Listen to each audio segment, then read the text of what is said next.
ওং নমঃ ভগবতে বাসুদেবায়।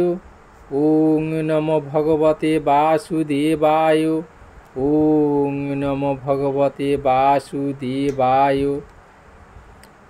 4 শ্রাবণ 21 জুলাই সোমবার, কৃষ্ণ একাদশী অর্থাৎ কামিকা একাদশীর উপবাস।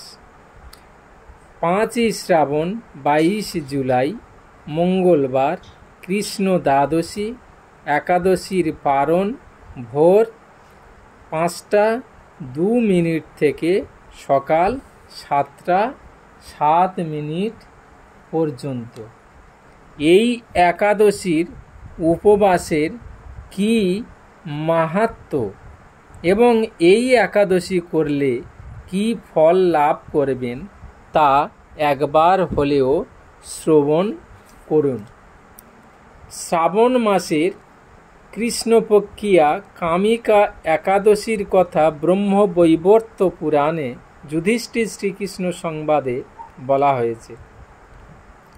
যুধিষ্ঠির মহারাজ শ্রীকৃষ্ণকে বললেন, হে গোবিন্দ, হে বাসুদেব, শ্রাবণ মাসের কৃষ্ণপক্ষের একাদশীর নাম এবং মাহাত্ম্য সবিস্তারে আমার কাছে বর্ণনা করুন।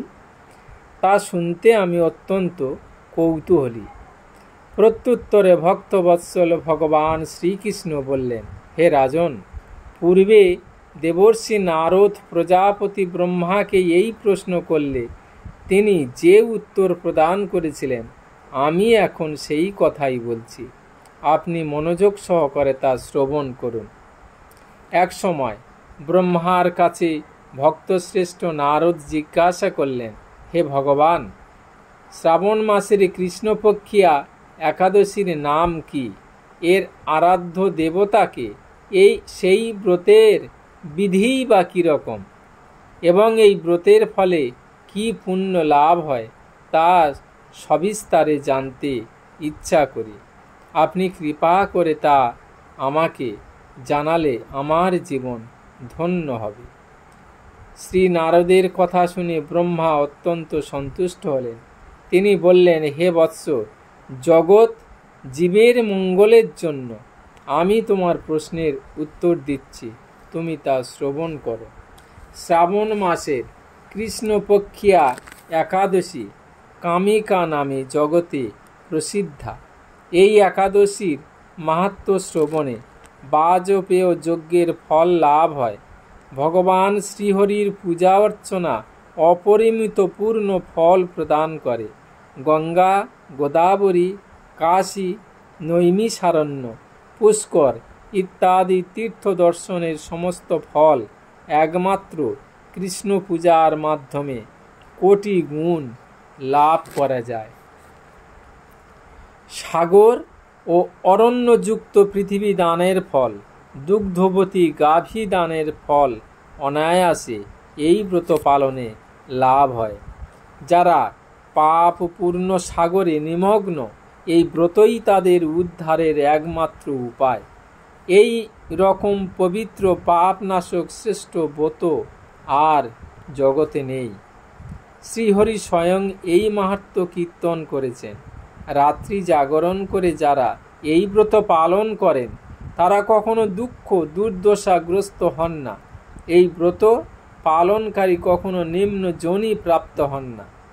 কেশবপ্রিয়া তুলসী পত্রে যিনি শ্রীহরির পূজা করেন, পদ্ম পাতায় জলের মতো তিনি পাপে নির্লিপ্ত থাকেন। তুলসী পত্র দিয়ে বিষ্ণু পূজায় ভগবান যেমন সন্তুষ্ট হন, মণিমুক্তাদি মূল্যবান রত্ন মাধ্যমেও তেমন প্রীত হন না। যিনি কেশবকে তুলসী মঞ্জুরি দিয়ে পূজা করেন তার জন্মার্চিত সমস্ত পাপ ক্ষয় হয়ে যায়। এ প্রসঙ্গে ব্রহ্মা বললেন, হে নারদ, যিনি তুলসীকে প্রত্যহ দর্শন করেন তার সকল পাপ রাশি বিদূরিত হয়ে যায়। যিনি তাকে স্পর্শ করেন তার পাপ মলিন দেহ পবিত্র হয়। তাকে প্রণাম করলে সমস্ত রোগ দূর হয়। তাকে জল সিঞ্চন করলে যমও তার কাছে আসতে ভয় পান। শ্রীহরির চরণে তুলসী অর্পিত হলে ভগবত ভক্তি লাভ হয়। তাই হে কৃষ্ণ ভক্তি প্রদায়িনী তোমায় প্রণাম করি। যে ব্যক্তি হরিবাসরে ভগবানের সামনে দীপ দান করেন, চিত্রগুপ্ত তার পুণ্যের সংখ্যা হিসাব করতে পারে না। তার পিতৃপুরুষেরাও পরম তৃপ্তি লাভ করেন। শ্রীকৃষ্ণ বললেন, হে রাজন, আমি আপনার কাছে সর্বপাপ হারিণী কামিকা একাদশীর মাহাত্ম্য বর্ণনা করলাম।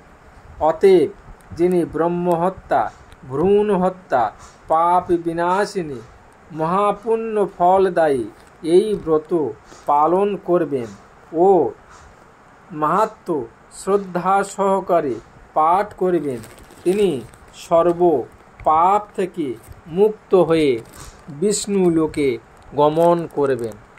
ওং নমো ভগবতে বাসুদেবায়। ওং নমো ভগবতে বাসুদেবায়। ওং নমো ভগবতে বাসুদেবায়।